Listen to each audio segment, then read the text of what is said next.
Zbog blage zime i temperatura koje nisu često padale ispod nule, putari su radili nesmetano do uvođenja vanrednog stanja.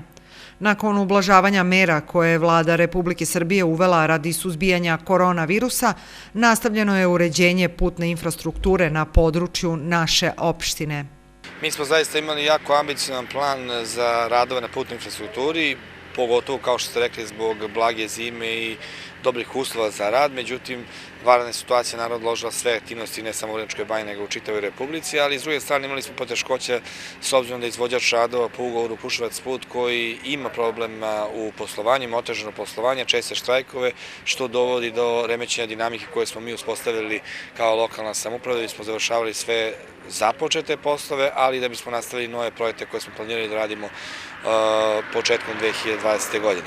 Na ulasku u Vrnjačku Banju iz Novog Sela, u naselju Mezgraja, danas su nastavljeni radovi. Asfaltirano je 720 metara trotoara koji se prostire duž ove ulice.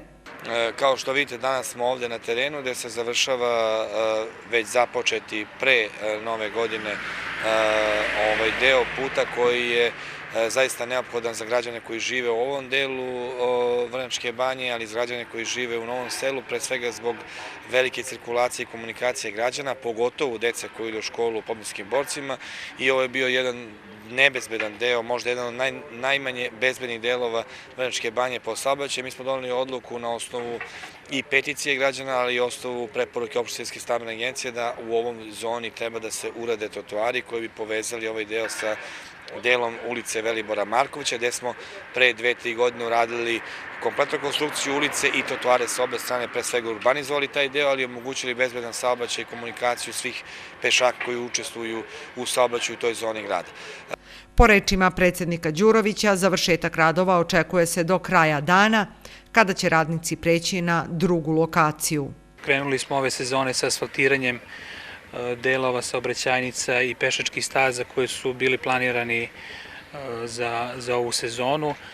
Ja mogu da najavim da ćemo od iduće nedelje, znači od ponedeljka 4. maja, krenuti sa krpljenjem rupa na teritoriji centra Vrnjačke Banje, a odmah zatim i naseljena mesta, odnosno mesne zajednice i seoska područja.